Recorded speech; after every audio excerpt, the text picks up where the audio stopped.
The escalating crisis overseas, one that some fear could pull in the United States. There are fast-moving and mysterious developments on the ground in Ukraine. Who are the armed men taking up position in the Crimea? That's a region close to Russia. And is this the beginning of a Russian invasion?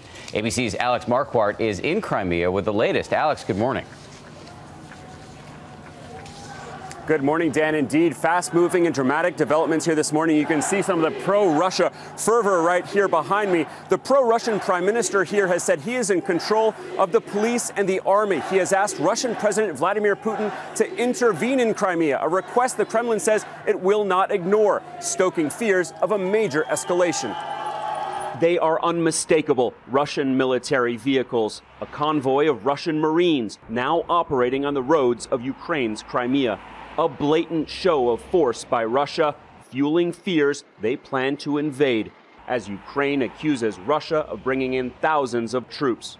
Highly professional pro-Russia armed units have taken control of Crimea's parliament and airports. These guys are patrolling quietly all around the airport. They're not being aggressive. We don't know who they are. In fact, they're not saying anything, and they have no identifying patches. What is clear is that they are on the side of Russia and are rejecting the new Ukrainian government.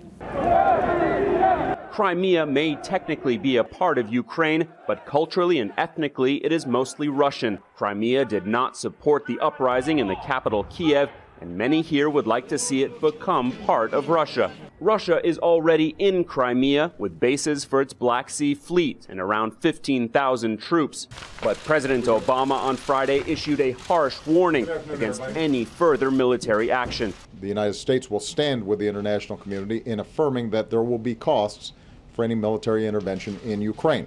Russia's actions echo the buildup to the 2008 war with its southern neighbor, Georgia. Now, Moscow is vowing to defend its facilities and its people in Crimea, but has told U.S. officials it would respect the sovereignty of Ukraine.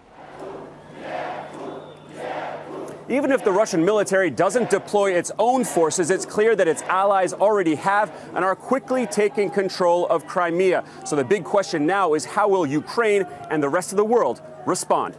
Diana? Right, a lot of analysts calling this a global chess match between the two presidents. Our thanks to you, Alex.